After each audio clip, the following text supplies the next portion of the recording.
You keep asking yourself, why does she keep choosing everyone but me? And deep down, you're tired. Tired of watching her chase men who don't value her while you sit in silence, wondering what makes them so different. But what if I told you it's not really about them? What if I told you that her choices aren't just a reflection of what she wants, but a reflection of what you are allowing?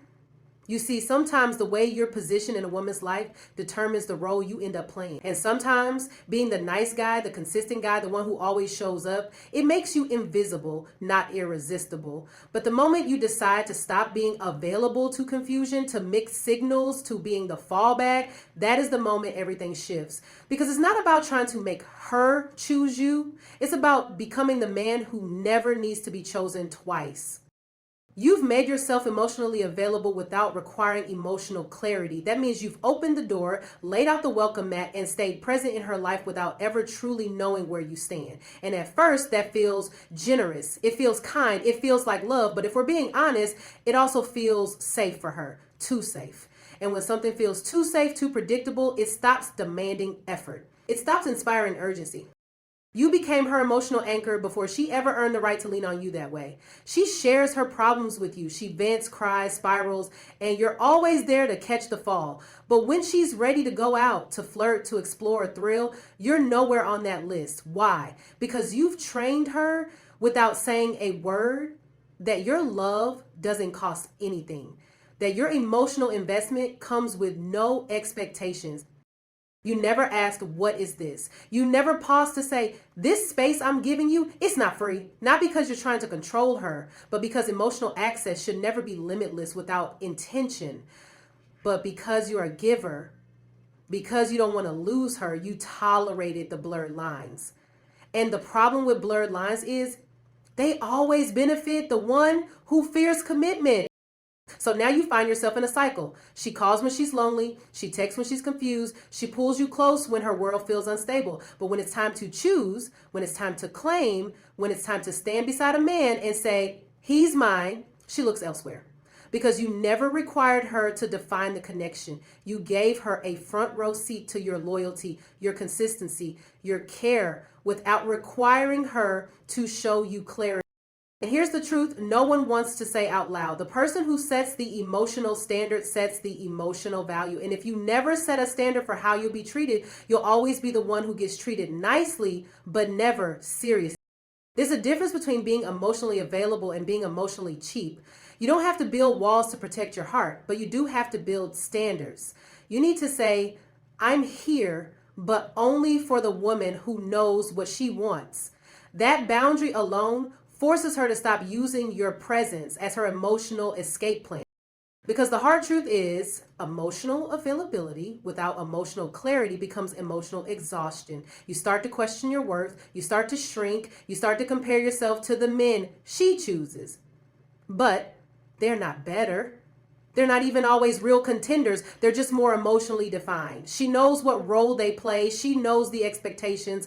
With you, it's a comfort zone, not a commitment. You've given the best parts of your heart to someone who never had to fight for it. And while love should be given freely, access should be earned. She should know that your energy isn't an endless resource, that if she won't be clear, she doesn't get to be close. That if she wants your heart, your support, your presence, she needs to step out of confusion and into commitment. Not because you're begging, but because you've stopped making yourself available to indecision. She chooses others because they're not afraid to challenge her comfort zone. And at first glance, it might not even make sense. You show up, you treat her right, you communicate, you care, but somehow she keeps going back to men who don't offer half of what you bring to the table. And that leaves you asking, what is she even looking for? But the deeper truth is, she's not always choosing the man who's better. She's choosing the man who shakes her out of the emotional patterns she's gotten comfortable in. Because for some women, comfort feels boring, familiar feels too easy, and easy doesn't always feel exciting. The men she gravitates toward aren't necessarily more loving, they're just more disruptive to her emotional norm. They create tension, they trigger something in her that forces a reaction, a chase, an uncertainty. That uncertainty feels like passion. And if she hasn't matured emotionally, she'll confuse emotional instability with emotional intensity.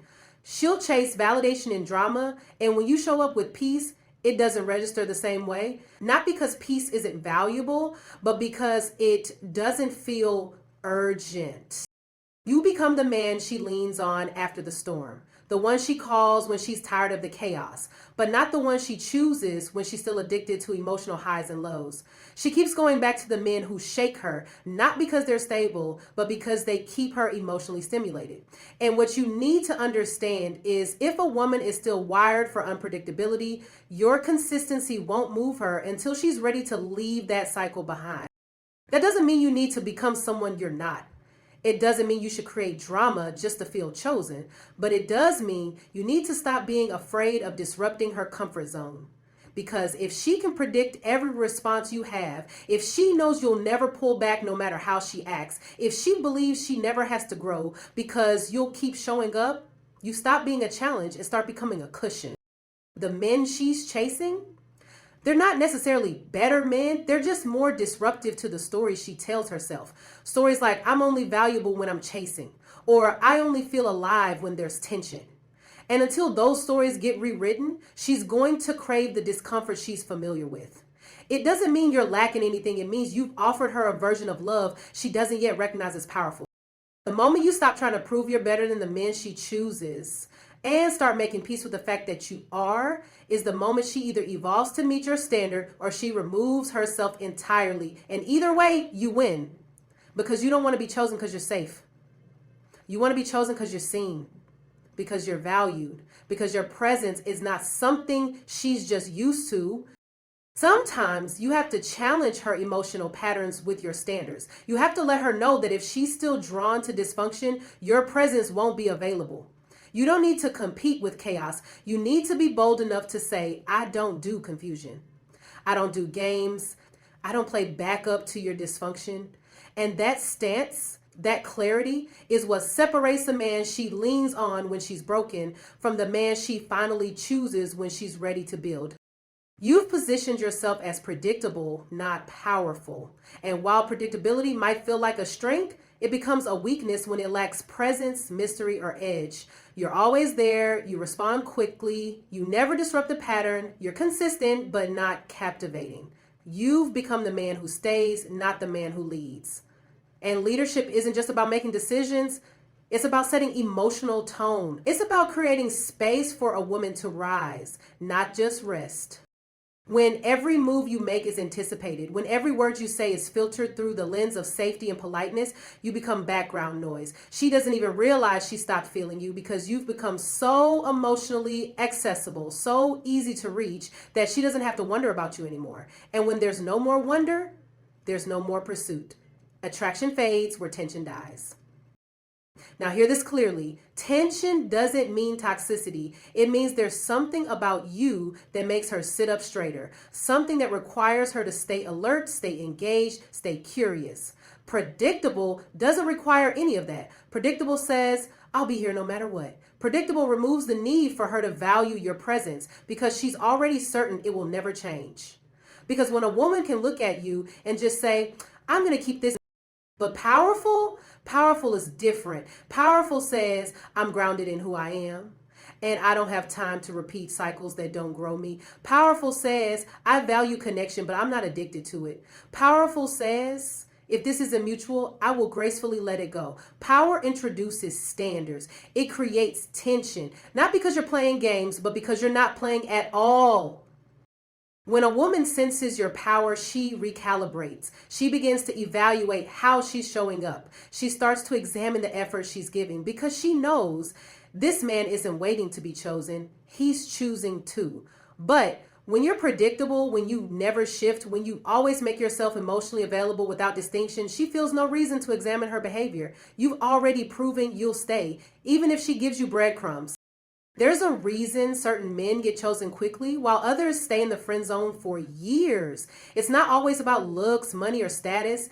It's about the emotional tone they carry. Do they lead with clarity? Do they disrupt patterns? Do they hold emotional weight? Or do they offer comfort with no edge, presence with no purpose, love with no limits? You can be kind, grounded, and loving, and still powerful. You can be emotionally available and still be unavailable to confusion. You can be consistent and still be unpredictable in how much access you allow to your spirit. It's time to step out of being just the nice guy and step into being the real man, the one who doesn't just show up but shifts the room when he walks in. Because predictability tells her you'll always be here. Power tells her you might not. And that subtle shift in energy is what creates the emotional tension that makes a woman choose, not just use. If she's not choosing you, it's not always because of something you lack. It may be because you've made it too easy to take you for granted. And when something feels guaranteed, it rarely feels valuable. So ask yourself, have you become predictable in a way that breeds comfort or powerful in a way that commands respect? Because the man who knows his value won't let himself be an emotional convenience. He becomes a presence that requires her to decide, and that presence changes everything. You're leading with consistency, but not confidence. And while consistency is one of the most important qualities in any relationship, when it's not paired with confidence, it comes off as passivity. You show up, you check in, you make plans, you remember the small things, you do all the right things, but somewhere in that rhythm, you lost the energy behind it, the masculine weight, the direction, the why. Because when you lead without confidence, your efforts feel more like requests than declarations. Confidence isn't loud, it's not aggressive, it's not performative. Real confidence is the silent belief that your presence has value, whether she sees it or not, that your time, your attention, your love, they are not rewards for good behavior, they are reflections of your standards. But when you keep showing up with consistency and you're met with half effort, delay, disrespect, and still stay, you send a message, I'll work for a place you won't even fight to keep. That's not confidence. That's convenience. And women can feel the difference. They know when you're overextending because you're afraid of losing the connection. They know when you're trying to prove you're worthy of love instead of believing you already are. And even if she doesn't say it, something in her pulls back. Because when you're leading with consistency but not confidence, you start managing her emotions more than you're managing your own self-worth. You start texting first every time. You start accepting last minute plans. You start tolerating mixed signals because you'd rather stay close than risk her walking away. But here's the thing. Confidence knows it can walk away if the space isn't mutual. Confidence trusts that what's meant for it won't be confused about choosing it. Confidence sets a tone and expects the woman to meet it, not manipulate it. And when a man leads with that kind of self-assurance, everything shifts. His consistency becomes meaningful, not because he's trying, but because he chooses. He doesn't give effort out of desperation. He gives effort out of discernment. He's not afraid to go deep, but he's also not afraid to walk away when depth isn't met with depth. Without confidence, consistency just makes you look available. With confidence, it makes you look intentional. One makes her feel like she can come and go as she pleases. The other makes her pause and reflect. Am I showing up in a way that honors this man's value? There is nothing attractive about effort that comes from fear. Fear of loss, fear of being alone, fear of not being seen. Confidence says, even if I'm not seen by her, I see myself. And that energy, that's what women actually chase. Not the man who sends good morning texts every day just to be noticed, but the man who sends it because he means it. And if it goes unreciprocated, he doesn't spiral, he adjusts. The truth is, she doesn't need more of your effort. She needs more of your essence. She needs to feel your direction. She needs to sense your internal standard. She needs to know that being close to you means something, because you're not just handing yourself over to anyone willing to receive. Consistency makes her feel safe. Confidence makes her feel inspired. And the moment you start pairing both, you stop being an option. You become a decision, not because you chased her into choosing, but because your presence spoke with such authority, she knew indecision wouldn't be enough to keep you. You haven't made space for yourself to be unavailable. And that right there is why she doesn't value your presence, because she's never had to feel your absence. You've been emotionally, mentally, even physically available every time she called. Every time she needed comfort, a distraction, a shoulder, a voice, a fix, you were there. You showed up out of love, but what she received was a message. I will always be here no matter how you treat me. And the hard truth is, people don't value what they think they'll never lose. She knows your energy is on tap. She knows she can disappear. And when she comes back, you'll pick up like nothing happened. That kind of reliability without boundaries turns you from a priority into a placeholder. Because being always available doesn't make her choose you, it makes her store you for when it's convenient. See, when you never pull back, when you never pause to reflect on whether her energy matches yours, when you don't create emotional space to be missed, you teach her that there are no consequences for inconsistency, that she can invest just enough to keep you around without ever needing to be intentional. And that's not love, that's emotional convenience. Men who are always available lose their gravity. You become easy to reach, easy to ignore, easy to misuse, and over time, she stops checking in, stops showing up fully, stops trying because she never had to. Your energy made her believe she doesn't have to work to stay in your life. It's already guaranteed. But let me tell you something. Powerful men don't overstay where they're undervalued. They don't chase energy that drains them. They withdraw. Not to punish, but to protect.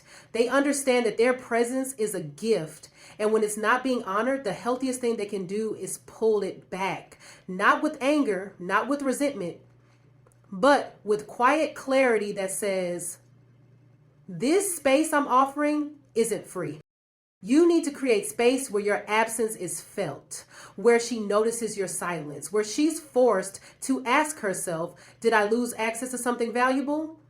Because when someone never has to wonder if you'll be there, they lose the instinct to earn your presence. That's not pride, that's emotional maturity. Being unavailable isn't about playing games. It's about having standards. It's about saying, if you want my energy, show me you're ready to value it. It's about removing yourself from situations that treat your love like background noise. Because when you disappear from spaces that took you for granted, you give them a chance to finally see what they've been holding, but never valuing.